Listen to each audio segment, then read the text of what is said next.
하고 오늘 우리에게 주시는 하나님의 말씀 보겠습니다. 사무엘상 24장 1절에서 22절의 말씀입니다.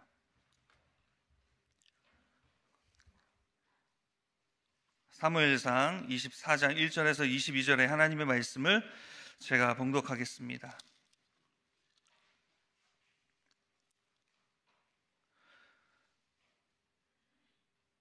사울이 블레셋 사람을 쫓다가 돌아오매 어떤 사람이 그에게 말하여 이르되 보소서 다윗이 엔게디 광야에 있더이다 하니 사울이 온 이스라엘에서 택한 사람 3,000명을 거느리고 다윗과 그의 사람들을 찾으러 드렴소 바위로 갈새 길가양에 우리의 이른즉 굴이 있는지라 사울이 뒤를 보러 들어가니라.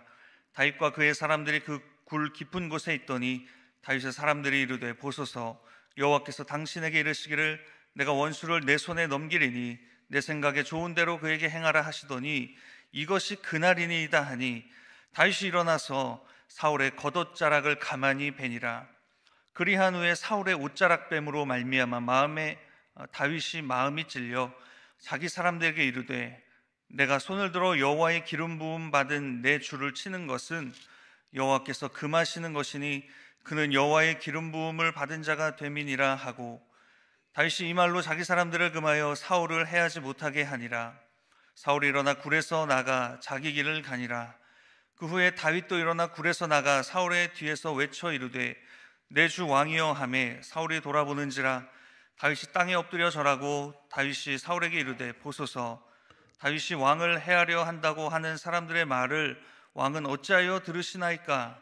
오늘 여호와께서 굴에서 왕을 내 손에 넘기신 것을 왕이 아셨을 것이니이다. 어떤 사람이 나를 권하여 왕을 죽이라 하였으나 내가 왕을 아껴 말하기를 나는 내 손을 들어 내 주를 해하지 아니하리니 그는 여호와의 기름 부음 받은 자이기 때문이라 하였나이다. 내 아버지여 보소서 내 손에 있는 왕의 옷자락을 보소서 내가 왕을 죽이지 아니하고 겉옷자락만 베었은즉 내 손에 악이나 죄가가 없는 줄을 오늘 아실지니이다. 왕은 내 생명을 찾아 해하려 하시나 나는 왕에게 범죄한 일이 없나이다. 여호와께서는 나와 왕 사이를 판단하사 여호와께서 나를 위하여 왕에게 보복하시려니와 내 손으로는 왕을 해하지 않겠나이다. 옛 속담에 말하기를 악은 악인에게서 난다 하였으니 내 손이 왕을 해하지 아니하리이다. 이스라엘 왕이 누구를 따라 나왔으며 누구의 뒤를 쫓나이까? 죽은 개나 벼룩을 쫓음이니이다. 그런즉 여호와께서 재판장이 되어 나와 왕 사이에 심판하사 나의 사정을 살펴 억울함을 풀어주시고 나를 왕의 손에서 건지시기를 원하나이다 하니라. 다윗이 사울에게 이같이 말하기를 마침에 사울이 이르되 내 아들 다윗아 이것이 내 목소리냐 하고 소리를 높여 울며 다윗에게 이르되 나는 너를 학대하되 너는 나를 선대하니 너는 나보다 의롭도다. 내가 나 선대한 것을 오늘 나타냈나니 여호와께서 나를 내 손에 넘기셨으나 내가 나를 죽이지 아니하였도다. 사람이 그의 원수를 만나며 그를 평안히 가게 하겠느냐? 내가 오늘 내게 행한 일로 말미암아 여호와께서 내게 선으로 갚으시기를 원하노라. 보라 나는 내가 반드시 왕이 될 것을 알고 이스라엘 나라가 내 손에 견고히 설 것을 아노니 그런즉 너는 내 후손을 끊지 아니하며 내 아버지의 집에서 내 이름을 멸하지 아니할 것을 이제 여호와의 이름으로 내게 맹세하라 하니라. 다윗이 사울에게 맹세하매 사울은 집으로 돌아가고 다윗과 그의 사람들은 요새로 올라가니라. 아멘. 이 시간 베드로 찬양대에서 하나님께 찬양 올려드리겠습니다.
겸손하게 살리라.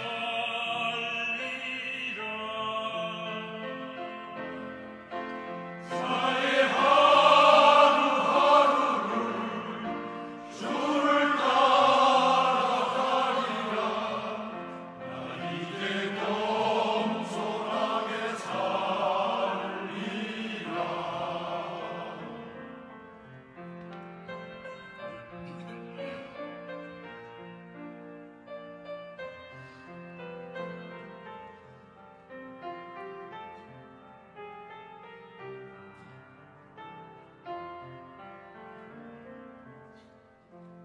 이제 충성하며 살리라.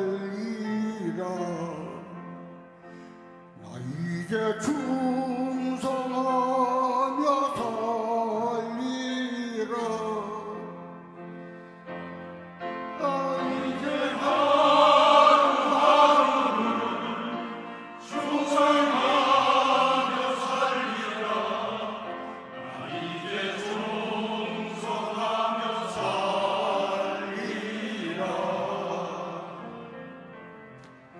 나 이제 성령 충만하리라.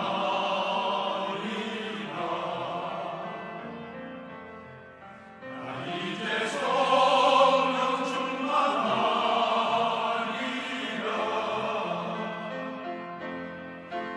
이제 하루하루를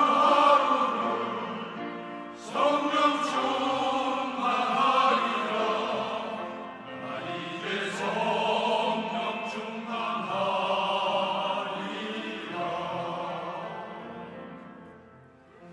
나 이제 성령 충만하리라.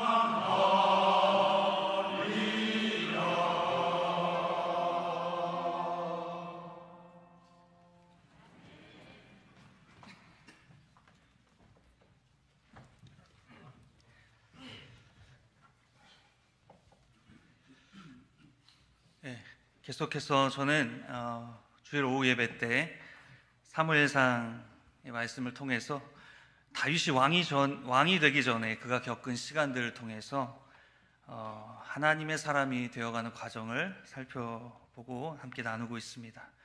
오늘 세 번째로 왕의 수업 세 번째 광야 진학이라는 제목으로 하나님의 말씀을 나누길 원합니다.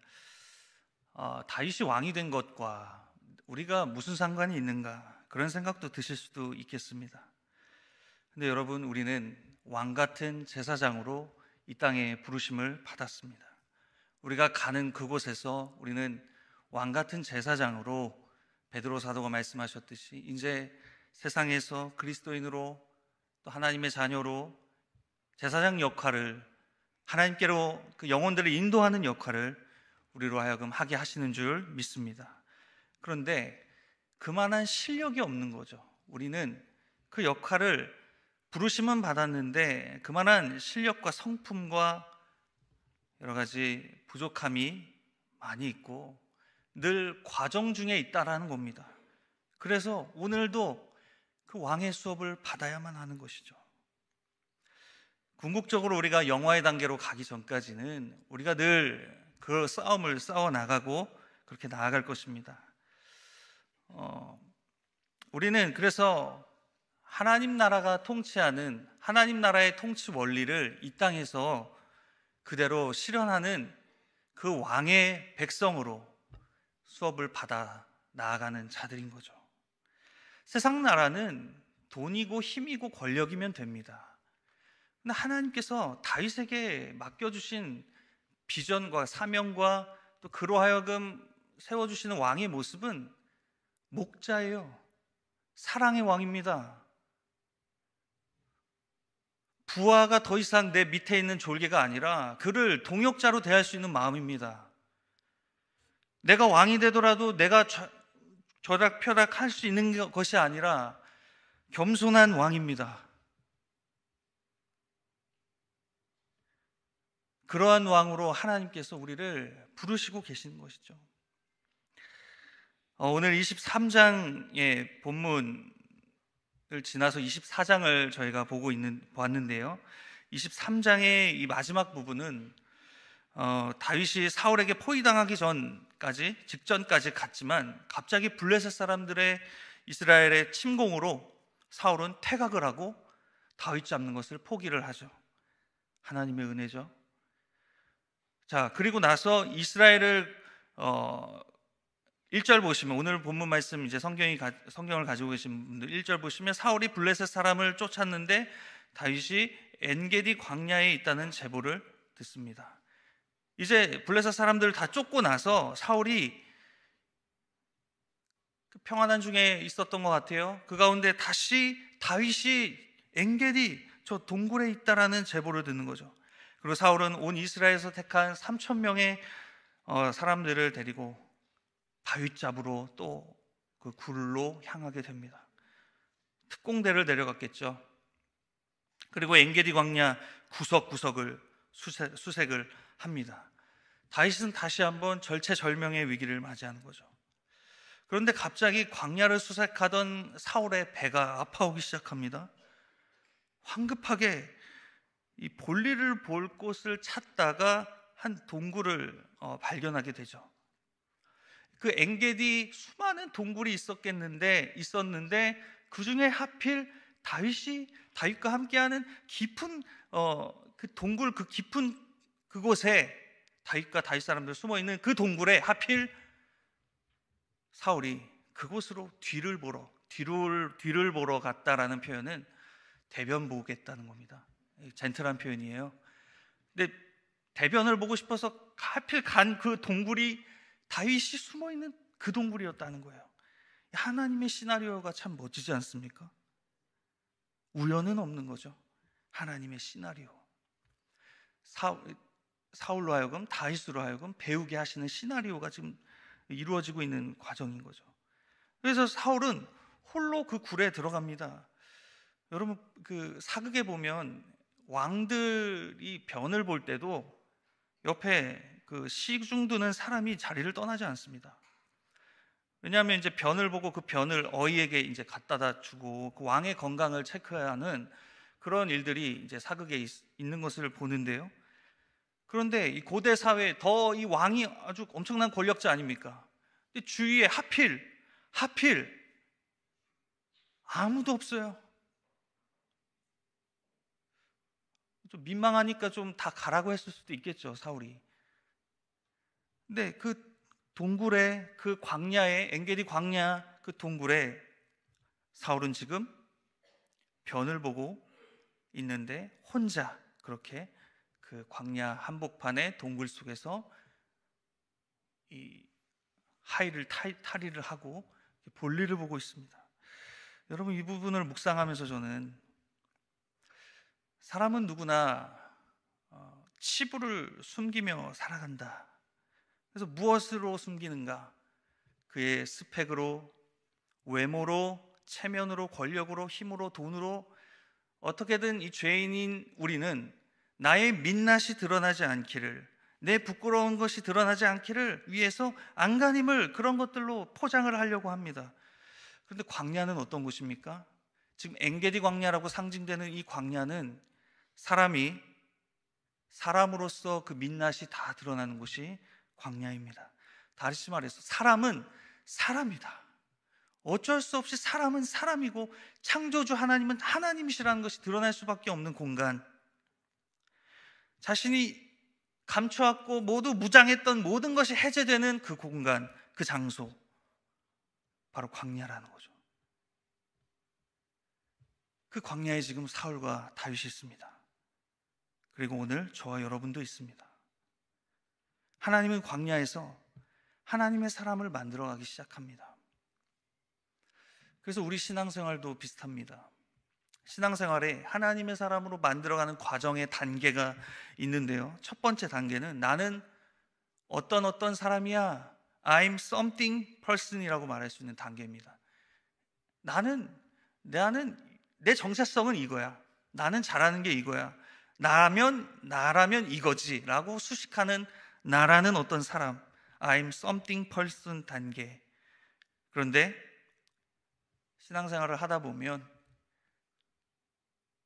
I'm nothing person의 단계가 옵니다. 나는 아무것도 아닌 사람이구나. 무슨 말입니까? 내가 의지했던 것들, 내가 나라고 말했던 그 정체성이 깨지기 시작합니다. 어디에서요? 광야에서. 내가 감춰왔던 모든 것이 발가벗겨지는 시간을 우리가 맞이하게 되는 거죠. 그래서 우리는 세 번째 단계로 나아갑니다. I'm God person. 나는 하나님밖에 없습니다. 하나님을 의지할 수밖에 없는 사람입니다.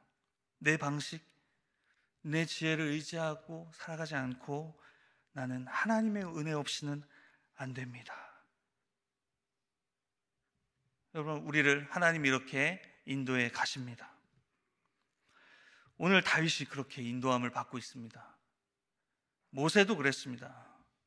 성경에서 광야의 이 출애굽기 보면 모세는 더 이상 하나님의 부르심을 받을 때 애굽의 왕자의 모습이 아닙니다. 일개 목동이 되어 그 지루한 삶을 살아가면서 자신의 실패감과 자존감이 완전히 상실된 삶을 살아가다가 나는 쓸모없게 된 인생이야 라고 말하는 그 상황에서 하나님께서 그를 부르시죠. 그리고 그곳에서 모세는 자신을 가리고 있던 모든 것들이 벗겨지고 하나님을 대면하죠. 하나님의 사람이 되고 하나님의 종이 됩니다. 이제는 나의 힘과 나의 지식과 배경을 의지하지 않습니다. 이렇게 광야에서 하나님의 사람은 그렇게 하나님의 사람으로 아름답게 빚어가 지기 시작하는 거죠. 저와 여러분도 그러한 과정 속에서 하나님의 사람으로 오늘도 아름다운 하나님의 사람으로 빚어가고 있는 줄 믿습니다. 그렇다면 오늘 이 광야에서 다윗이 지나면서 그가 이 길을 광야를 지나면서 갖게 됐던 또 훈련받았던 그 수업의 두 가지 정도를 함께 교훈으로 나누고 싶습니다. 첫 번째, 광야에서 우리는 하나님을 더 깊이 하나님께 기도할 수 있습니다. 자, 다윗은 지금 엔게디 광야 동굴 속에 있습니다. 그냥 그 언저리에 있으면 될까요? 깊이 숨어야 합니다. 왕이 자기를 잡으려고 하고 있다고요. 그러면 숨죽여서 깊은 곳으로 나가는 거죠. 다윗이 그 동굴 속에서 뭐 했을까요? 자신이 좀 분통이 터지잖아요. 내가 뭘 잘못했다고? 내가 사울을 해하려고 했습니까? 전혀 그런 것도 없는데 왜 나를 이렇게 힘들게 하냐고. 하나님 정말 계신 거 맞냐고. 그의 신앙이 흔들리지 않았겠습니까? 그 속이 새카맣게 다 타들어가지 않았겠습니까? 그런데 그것을 다 그는 그 모든 비통한 마음과 감정들을 다 하나님께 쏟아냅니다. 여러분, 그게 기도입니다. 그게 신자의 기도예요. 하나님은 우리의 비명을 못 들으실 분이 아니에요. 신자의 비명을 이해하지 못하실 분이 아닙니다. 너 어떻게 저렇게 믿음 없이 하나님께 그렇게 믿음 없는 소리를 해? 아니요. 내 분통을 아신다고요. 믿음으로 사는 자가 고난당할 때 그 비명을 아십니다. 그래서 부르짖는 겁니다. 다윗의 그 부르짖음이 어디에 다 기록되어 있습니까? 시편 142편은 다윗이 굴에 있을 때 기록한 시편입니다. 시편 142편을 우리 함께 소리내어 읽겠습니다. 시작. 내가 소리내어 여호와께 부르짖으며 소리내어 여호와께 간구하는도다. 내가 내 원통함을 그의 앞에 토로하며 내 우환을 그의 앞에 진술하는도다.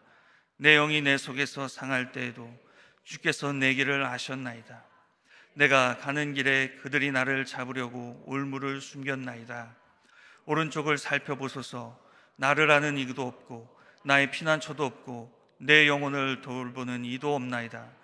여호와여, 내가 주께 부르짖어 말하기를 주는 나의 피난처시요 살아있는 사람들의 땅에서 나의 분깃이라 하였나이다. 나의 부르짖음을 들으소서. 나는 심히 비천하니이다. 나를 핍박하는 자들에게서 나를 건지소서. 그들은 나보다 강하니이다. 내 영혼을 옥에서 이끌어내사 주의 이름을 감사하게 하소서. 주께서 나에게 갚아주시리니 의인들이 나를 두루리이다. 아멘. 다윗이 엔게디 동굴에서 기록했던 시편으로 추정되는 이 말씀입니다. 여러분, 이 말씀은 계속 곱씹어 보셔도 우리에게 도움이 됩니다. 계속 내 마음이 답답할 때 이 시편을 묵상해 보십시오.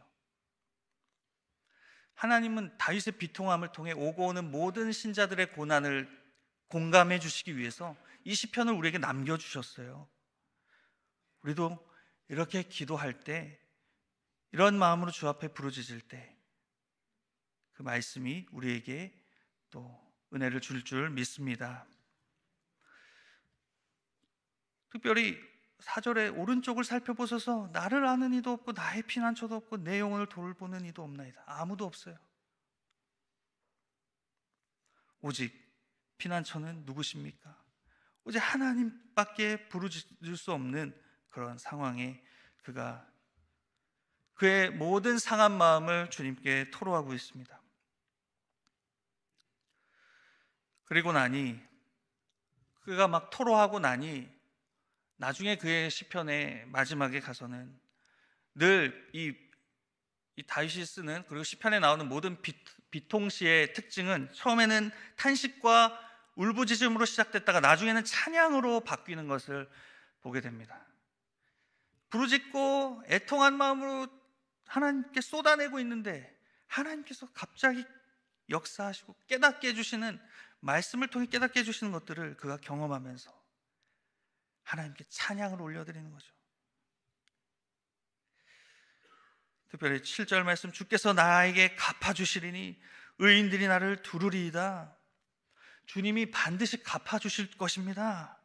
그가 믿음으로 하나님을 향한 신뢰를 드리고 있는 거죠. 다시 말해서 내 의로움을 내가 지키는 것이 아니라 하나님께서 내 의로움도 지켜주실 거야. 하나님께서 심판하실 거야. 자, 그렇게 하나님의 주권을 그가 깊이 고백하게 되는 거죠. 여러분, 깊은 이 광야의 동굴 한 복판에서 주님께 우리는 더 깊은 기도를 드릴 수 있습니다. 그리고 내 모든 염려와 내 의마저도 하나님께 맡기며 살아가는 주님의 종들이 되는 줄 믿습니다. 끝날 것 같지 않았던 그 동굴에 하나님의 빛이 비춰지기 시작합니다. 언제요? 기도하기 시작할 때. 막 소리를 내지 않으셔도 좋습니다. 우리의 마음을 주님이 다 아시지 않겠습니까? 때로는 소리를 낼 수밖에 없는, 비명을 지를 수밖에 없는 그 상황에 비명을 지르십시오. 더 깊이 나아가십시오. 그때 하나님의 빛이 동굴 속에 있는 나를 비춰주기 시작하실 것입니다. 두 번째로, 광야는 하나님의 원리, 하나님 나라의 통치의 원리를 배우는 곳이라고 할 수 있습니다. 4절 말씀을 제가 읽겠습니다. 다윗의 사람들이 이르되 보소서, 여호와께서 당신에게 이르시기를 내가 원수를 내 손에 넘기리니 내 생각에 좋은 대로 그에게 행하라 하시더니 이것이 그날이니이다 하니 다윗이 일어나서 사울의 겉옷자락을 가만히 베니라. 자, 지금 깊은 동굴에서 다윗과 다윗의 사람들이 보고 있는데 가만히 들어오는 한 사람이 있는데 자세히 보니까 사울인 거예요. 다윗의 사람들이 말합니다. 왕이시여, 하나님이 말씀하신 그때가 왔습니다. 하나님께서 원수를 당신의 손에 넘기겠다라고 말한 때가 바로 지금 아니겠습니까? 왕이시여, 왕이 생각하는 대로, 4절에 보시면 내 생각에 좋은 대로 그에게 행하라 라고 말씀하신 그때가, 왕이 생각하는 좋은 때가 바로 이때입니다. 그날입니다 라고 말하고 있습니다. 자, 그런데 이 다윗의 사람들의 말에, 다윗의 부하의 말을 듣고 다윗은 어떻게 합니까? 가만히 가서 사울의 겉옷자락을 가만히 베었다. 이렇게 말씀하고 있습니다. 한 번에 죽일 수 있었어요. 뒤에서 열심히 지금 집중하고 있지 않겠습니까? 한 번에 죽일 수 있었다고요. 한 번에 고난이 끝나는 겁니다. 다윗의 고난이, 내 고난이 바로 끝날 수 있는 그 순간이 눈앞에 있습니다. 근데 그렇게 하지 않습니다. 왜 그랬을까요? 다윗은 왜 그랬을까요? 그리고 그 이후에도 26장에 보면 또 이런 일이 발생합니다. 이제 사울을 살려주잖아요. 그리고 사울이 감동을 해가지고 너 내 아들과 같다 말하면서 막 해요. 그리고 26장에 가서는 또 다윗을 찾습니다. 안 죽이겠다고 해놓고 또 죽이겠다고 찾아요. 그때 또 이 다윗이 또 사울을 죽일 수 있는 순간이 찾아오죠. 다윗과 함께한 그 아비새라는 부하가 말합니다. 왕이시여, 저 사울을 한 번에 제가 찌르겠습니다. 한 번에, 더도 말고 덜도 말고 한 번에 찌를 수 있습니다. 그런데 그렇게 하라고 명령하지 않죠. 그 물병을 가져와라. 창과 물병만 가져와라. 다윗이 또 그렇게 말한단 말이죠. 다윗 부하들은 정말 분통이 터지지 않겠습니까? 내가 섬기는 왕이 왜 저러는 거지 도대체? 그냥 한 번에 끝나면 지금 이런 고생 안 할 텐데 왜 그러는 거지 도대체? 다윗도 몰랐을까요? 왜 그는 사울을 자기 손으로 죽이지 않는 겁니까? 이것은 4절 중반에 나왔던 것처럼 오늘 본문 24장 4절에 내 생각에 좋은 대로, 우리 생각이라는 겁니다. 내 생각에 좋은 대로 하는 거죠. 죽이고 싶지만 그게 내 생각 같다는 거죠. 그리고 다윗은 또 이렇게 말합니다. 6절에서 자기 사람들에게 이르되 내가 손을 들어 여호와의 기름 부음 받은 내 주를 치는 것은 여호와께서 금하시는 것이니 그는 여호와의 기름 부음 받은 자가 됨이니라 하고. 무슨 말입니까? 여호와의 기름 부음 받은 자, 내 주를 치는 것은 여호와께서 금하시는 것이다. 자, 구약에서 당시 왕, 제사장, 선지자에게 기름을 부었죠. 누가요? 하나님께서 하나님의 사람들에게 임직을 하시는 겁니다. 기름 부음 받은 자, 왕, 제사장, 선지자는 하나님께서 세우셨다는 뜻이에요. 그럼 사울도 기름 부음을 받았죠. 그런데 아직 사울이 안 죽었다고요. 근데 다윗은 자기가 기름 부음을 또 받습니다. 사울이 죽지 않았는데 자기도 기름 부음을, 사무엘을 통해 기름 부음을 받았는데, 그리고 나서 10년 이상을 사울에게 쫓기는 시간들을 보내는 거 아닙니까? 정당성도 있잖아요. 나도 기름 부음 받았으니까. 다윗도요. 다윗 스스로도 나도 사무엘이 나에게 기름을 부었다고 라고 말할 수 있잖아요. 근데 아직 사울이 살아있단 말이죠. 살아있는 기름 부음 받은 자를 내 손으로 해야 하는 것은 하나님 나라의 원리가 아니라는 것을 다윗이 말하고 있습니다. 물론 다윗도 생각하는 것이 있었겠죠. 자신이 왕이 될 것은 그가 사무엘의 기름 부음을 통해, 말씀을 통해 알았을 겁니다. 그런데 그때가 언제냐는 거예요. 그때는 내가 정할 수가 없다는 거죠. 아직 사울이 살아있잖아요. 나는 인내해야 합니다. 나는 광야에서 인내하는 수업을 받아야 합니다. 그게 하나님의 뜻이라 그가 점점 깨닫게 되는 거죠.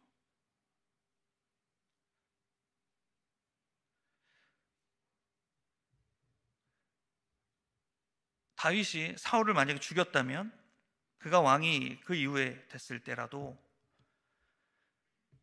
반역으로 인한 그의 왕권이라는 그 사실을, 그 누명을 그는 평생 가지고 살았어야 했을 겁니다.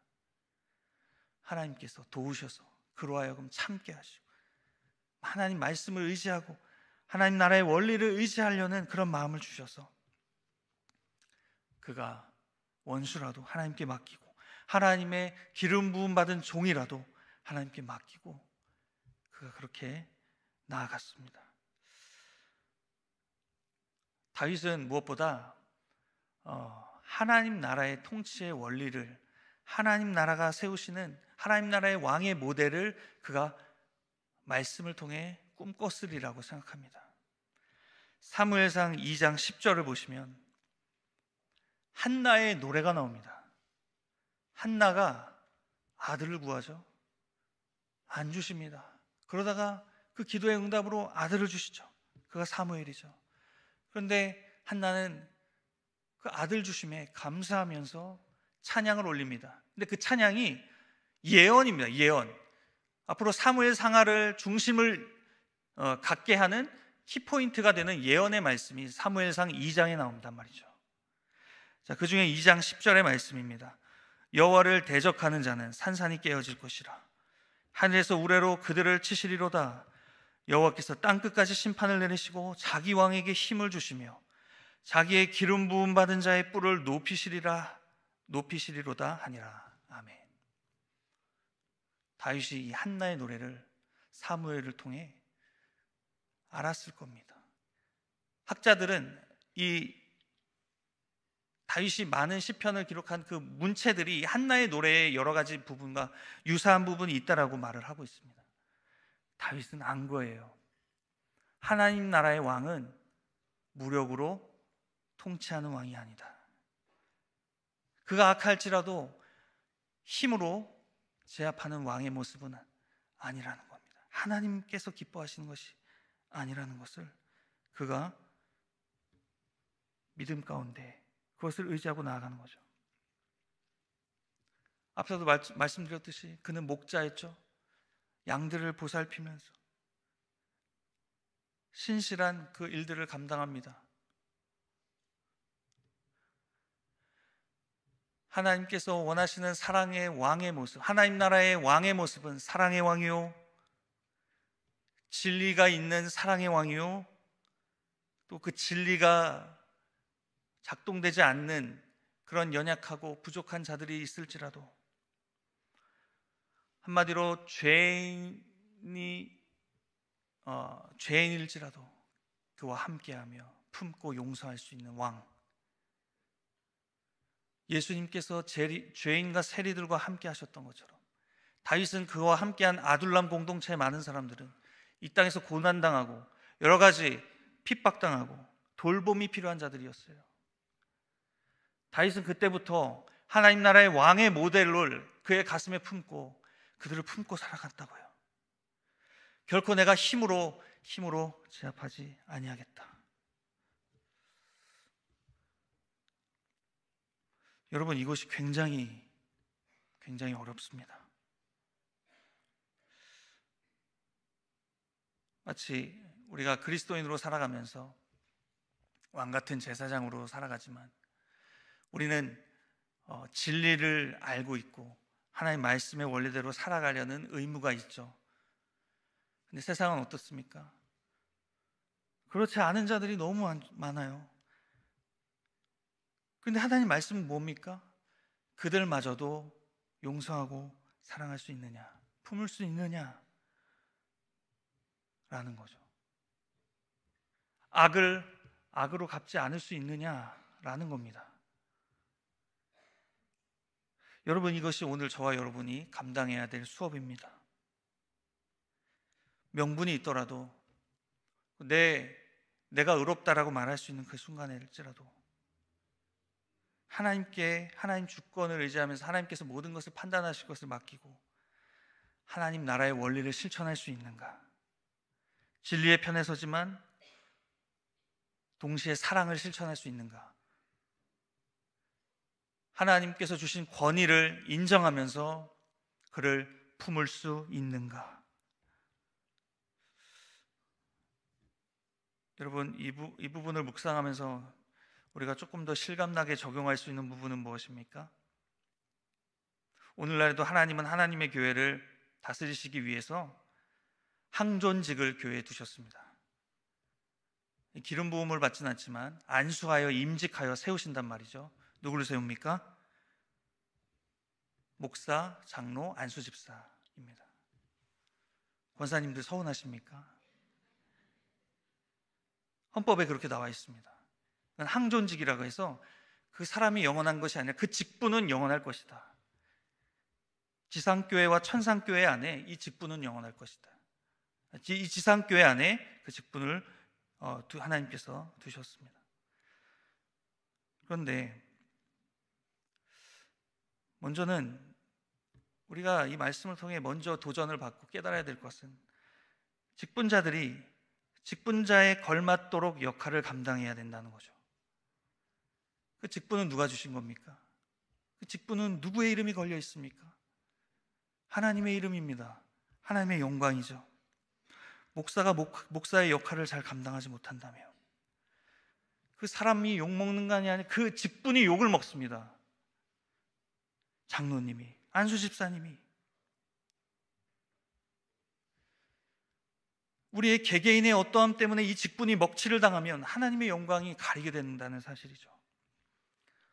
여러분, 이거 무서운 말씀입니다. 경각심을 가져야 될 내용입니다. 그런데 왜 임직을 받고 어깨가 더 꼿꼿해지는 겁니까? 왜 더 겸손해지지 못하는 겁니까?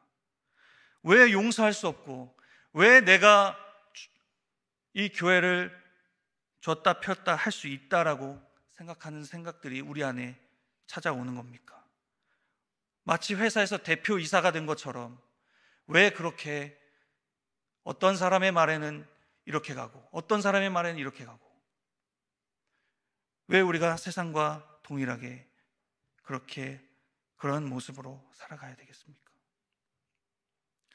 하나님 나라의 원리를 오늘 우리를 통해 말씀해 주시지 않습니까? 진리의 편에 서지만 사랑으로, 용서함으로 겸손하게 섬길 수 있는 왕, 섬기는 자.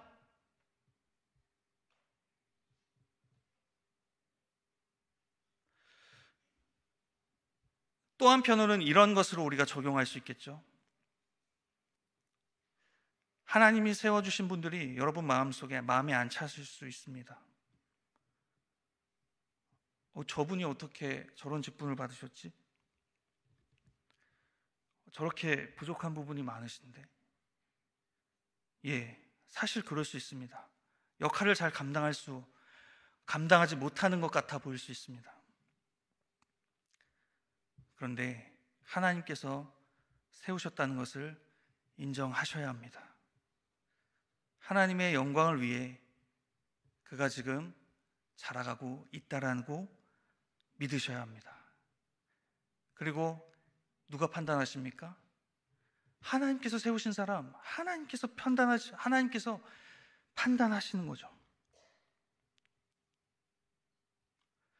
왜 우리가 판단하려 합니까? 오늘 이 다윗의 원리를 본받아 하나님께서 세우신 분들을 존중할 수 있는 마음을 주시기를 간절히 소망합니다. 기도해야 합니다. 나도 그거를 잘 받아들일 수 있게 해달라고 기도도 해야 되지만 그분이 그 역할을 잘 감당할 수 있도록 기도해 주셔야 합니다. 하나님 기뻐하시는 겁니다. 목사는 훌륭한 성도님들 때문에 훌륭한 목사가 나온다는 말이 있습니다. 인내해 주시고 기도해 주시고 하나님께 맡기면서 나아가는 그 성도님들이, 훌륭한 하나님의 목사님들이 그를 통해 세워지는 것 아니겠습니까? 하나님께서 모든 것을 판단하실 것입니다. 오늘 15절 말씀처럼 본문 말씀 제가 읽어드립니다. 그런즉 여호와께서 재판장이 되어 나와 왕 사이에 심판하사 나의 사정을 살펴 억울함을 풀어주시고 나를 왕의 손에서 건지시기를 원하나이다 하니라. 하나님께서 재판장이 되셔서 판단해 주실 것이다. 그러나 나는 이 세상의 원리처럼 악을 악으로 갚는 것이 아니라 하나님 나라의 원리로 악을 선으로 갚겠다. 그를 한 번 더 용서할 수 있도록 노력해 보겠다. 내 원수일지라도 선으로 악을 이기는 것을 내가 보고 싶다. 원수에게 은혜를 베풀고 싶다. 여러분, 이렇게 기도해야 되지 않겠습니까? 오늘 다윗이 있었던 엔게디 굴의 이름은 어린 염소 새끼를 먹이는 은혜의 굴이란 뜻입니다. 다윗은 이 굴에서 은혜를 베풀었습니다. 원수에게 은혜를 베풀었습니다. 이것이 진정한 승리인 줄 믿습니다. 하나님께서 보고 계십니다. 하나님께서 평가하실 것입니다. 하나님의 사람으로서 우리의 삶이 그렇게 하나님의 사람으로 아름답게 빚어질 수 있기를 간절히 소망합니다. 제가 기도하겠습니다. 하나님 아버지, 오늘 이 사무엘상의 말씀을 통하여서 광야를 걷는 다윗의 모습을 통해 광야와 같은 이 세상을 살아가는 우리의 모습을 보게 됩니다. 이곳에서 우리는 나의 자존감과 나의 정체성을 상실할 정도로, 내가 그리스도인이라는 사실을 잊어버릴 정도로 험악한 세상 속에서 살아가고 있습니다. 하나님, 그러면서 그들을 정죄하고 판단하는 그런 자리에 내가 서는 것이 아니요, 하나님은 오늘 내가 하나님 나라의 왕의 모습, 예수 그리스도의 모습을 바라보게 하시며 예수님의 통치의 원리를 따라 살아가라고 말씀하십니다. 하나님, 그러한 자의 모습을 내가 실천할 수 있도록 하나님 은혜 베풀어 주시옵소서. 그러하기 더 깊은 자리로 기도하며 나아가길 원합니다. 더 깊은 곳으로 주님 앞에 기도하며 나아갈 때 주님과 깊이 교제를 나누며 하나님께서 우리로 하여금 기도하게 하시고 또 신뢰하게 하시는 그런 내용들을 우리로 하여금 깨닫고 또 이 세상에서 하나님의 사람으로 승리하며 살아갈 수 있도록 도와주시옵소서. 예수님의 이름으로 간절히 기도합니다. 아멘.